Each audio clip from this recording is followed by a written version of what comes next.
So, it's dark days for a while, gang, and I hope you are taking this pandemic seriously and being safe out there. I know I am. I had to close my party shed, which was sad, but necessary. As we are all trapped indoors, at least you should be for a while, things can get a bit boring, so here's my curated list of end-of-world movies. A lot of the stuff will be zombie stuff, because by the sheer nature of the genre, zombie things are typically end-of-world / apocalypsy, but there's plenty of non-zombie stuff in here too, for you to enjoy. Also, a while ago I did a top 5 zombie movie thing, which also talks about the history of zombie in cinema and culture as well, so it's pretty cool. Maybe check that out if you want. There's a link in the thing or whatever. The Walking Dead. Now, obviously, if you have been following this channel for a while, you know I love to rip the shit out of this series, and yeah, it did die an excruciating death in the later seasons, but the first few seasons are great! Also, the first 3 seasons of Fear the Walking Dead are awesome too, just don't expect a decent conclusion. After season 3, Fear the Walking Dead eats shit hard. I've done a few videos on this show kind of explaining what happened. If you're interested, check them out. Basically, this is just going to be me referencing my other videos. Anyway, one thing that remained consistently good in the Walking Dead world are the comics. I recently read all 193 issues of the Walking Dead comics. It's pretty dope. Without spoiling anything, it does end kind of abruptly, as Robert Kirkman, the creator, just seemed to have had enough, but although the ending comes out of nowhere, it does conclude in a way that's pretty satisfying. All the characters are far more theatrical and fantastical in the comics, which lends to a bit of silly dialogue from time to time, but the story is totally killer. I recommend it. Dawn of the Dead, that came out in 2004, which is a remake of the older one. It has one of the best opening scenes ever, and the rest of the movie is pretty dope too. It's dark and gritty, but kind of slapstick from time to time. They have fast running zombies, which we hadn't really seen before. I mean, we kind of had in another film, which I'll talk about later, but yeah, it's pretty interesting. As far as zombie movies go, this is one of the better ones. It's not as cringy as most of them tend to be, and it had a pretty decent budget. Zack Snyder, who did this, who you may know from the Batman movies, don't judge him, this movie's pretty good. Apparently, well, definitely, they have filmed, or are filming, or have just finished making, or pre-production, post-production, I don't fucking know the right words, Army of the Dead. Anyway, so I guess it's an unofficial sequel to this film. I don't know when that's coming out because of the virus and everything, but that's it's got Dave Bautista in it, and Chris D'Elia, the comedian guy who does like frat boy jokes and shit, but apparently he's pretty good in this, so that could be interesting. But like I said, I have no idea when that's coming out. I didn't really look into it, plus with the pandemic, things are changing all the time, so who knows. The Road. This movie is horrifyingly dark. It's a horrible, sad movie that really gives a viewer a sense of dread and fear. Check it out, it's fucking awesome. But it's not for the faint of heart. It can also be a bit slow at times, but it's worth a watch for show. Basically, the whole world's fucked, heaps of people died, government doesn't exist anymore, this dad's got to get his son across the country, and there's a whole bunch of psycho cannibals, rapists, and murderers on the loose.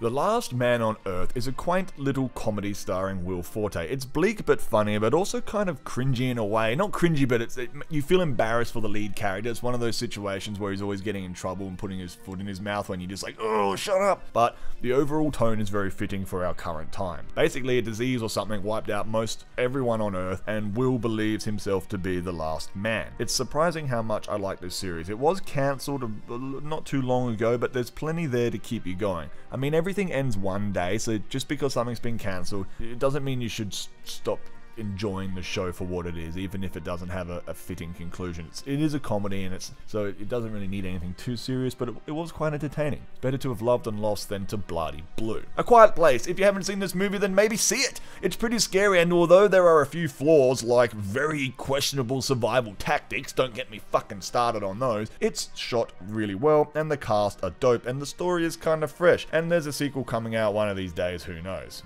Virus and bloody blue, we don't know. The Book of Eli was underrated in my opinion. I think many people turned their nose up at this film due to the Christian undertones. Now, I'm not religious by any stretch of the imagination, but I love this film. The action is awesome, the cast are stellar. It's got Fallout vibes if you've ever played that game series, but there's no monsters or anything. It's just, again, a bleak, yucky, desert sort of world in the future. Bloody blue, Denzel Washington kicks everyone's ass. Now, what kind of Aussie would I be if I didn't mention The Road Warrior? They are all worth watching. All the Mad Max films for different reasons, but if you really want to get into the series, or the franchise, you simply must watch the latest version, Fury Road. It's intense and it's an incredible feat of cinema. It's truly stunning. The action is incredible. The cast are great. Watch all of them. If you like apocalypse stuff, you got to watch the other ones. This one is obviously fantastic. The older ones are dated, of course, but they're cult classics, and you can't be a fan of the post-apocalyptic genre without at least having viewed these for a cultural or historical point of view, but also they are pretty awesome films. 12 Monkeys is proper sci-fi and time travel done right. Bruce Willis is sent back in time to find out who is responsible for releasing a virus that wiped out most of the world. How fitting, they believe it's a gang called the 12 Monkeys. It's quite fitting for our current times, it's very surreal, and also has a youngish Brad Pitt in the film who is out of his freaking mind. The movie is great, check it out. There was a spin-off series, I didn't watch it, but the movie's cool. World War Z, I just watched this again the other day. It's pretty intense, man. Even if it strays from the novel, which of course pisses off the book fans, it's still a decent zombie romp. I like it, my dad likes it, we both like it, so cool. Also, this is one of the first sort of zombie movies where they have like biomass, like the zombies just crawling all over each other and they're really fast and it's pretty intense.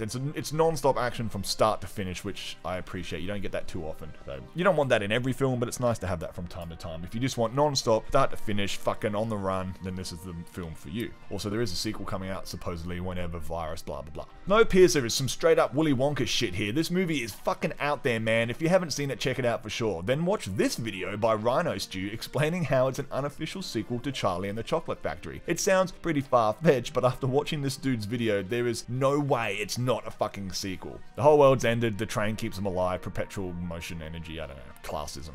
Oblivion is a little underrated Tom Cruise sci-fi. It's a post-apocalyptic, it's spacey, it's got the dude from Game of Thrones in it, I think. It's interesting and mysterious for sure, I like that, check it out maybe. Reign of Fire, now this movie is so ridiculous, I just have to put it on the list. It's the future and dragons have taken over the world. And not friendly, cool dragons you can train or whatever, but dragons that turn everything to ash and burn the flesh of what's left of humanity. Christian Bale and Matthew McConaughey fight it out, then become best friends? It's pretty fun, man. Now this video has gone on long enough, and pretty much everything here is just shit I thought of off the top of my head. Like if you were to ask me what's a cool apocalypse zombie movie or whatever, then one of these would be I'd mention one of these films. In other words, they're probably my favorite apocalypse stuff. Oh, I didn't mention any video games. I should have done that. So I guess like Metro's cool. Obviously, I'm a huge Fallout fan. I played Fallout 1 when it first came out, and as a little kid with all the sex, drugs, and violence, it really blew my mind. And ever since, I don't know how old I was, like 8 or something. Ever since then, I was probably older than that, probably 13. I don't know, I can't remember. But anyway, ever since then, I've been a big fan of the Fallout series. I'm not a huge fan of the last couple of renditions, but the overall genre is great. Metro, I think I mentioned, is fucking sick too. There's so many video games. How about if you guys want, I'll do a top 5 post-apocalyptic video games video if you want. I don't know, I've just got Doom Eternal. I guess that's apocalyptic in a way. I don't know. Leave a comment if you want me to do that. But I'll end on my favorite apocalypse movie of all time, and it's also a zombie movie in a way. Don't get me started on viral zombies. 28 Days Later. It's my favorite movie of all time, maybe, even to this day. Cillian Murphy, if I'm pronouncing his name correctly, who you may know from heaps of shit, but most recently Peaky Blinders, wakes up from a coma to a world filled with rage-infected viral zombies, and the adventure begins. Sounds heaps like the start of The Walking Dead, right? These two came out almost at the same time. 28 Days Later was released first, but Robert Kirkman, the creator of The Walking Dead, swears the opening similarities are a total coincidence. And you know what? I believe him! He seems pretty legit. He said he was sitting in the cinema and watching this film. He was like, fuck. Like, he'd already written the comics apparently, but it hadn't been released yet, and the timing is pretty suspect, but other than the opening scenes, the stories are so wildly different, I highly doubt. And also, why would he? Why would he rip off a film and then release a comic knowing that everyone's just going to be like, haha, you stole this? It doesn't make sense. I think it is a total coincidence. And also, the sequel to 28 Days Later, 28 Weeks Later, is really fucking awesome too. It doesn't flow as concisely as the first, which is why I think it wasn't received as well as the first critically, but it has some really awesome moments in it. Like the opening scene with Robert Carlyle is spectacular. It might be the best opening scenes of any horror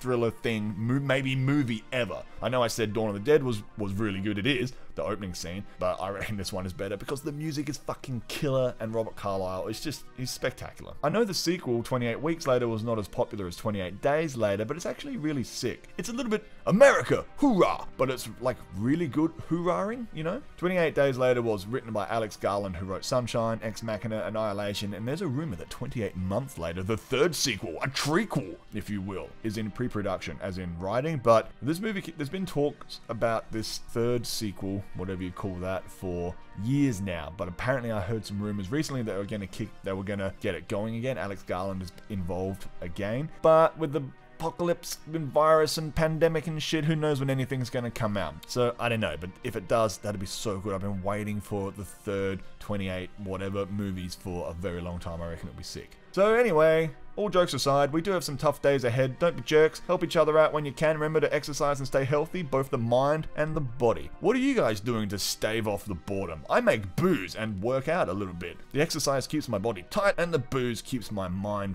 sharp. I guess. So remember to get up off the couch in between movies and beers and do some push-ups, then come back and watch more sci-fi and more of my videos. But before then, leave me a like if you like this and a comment if you want to leave a comment. Like what end of world movies and shit do you guys like? Let's get a friendly discussion going. Okay, love you, bye.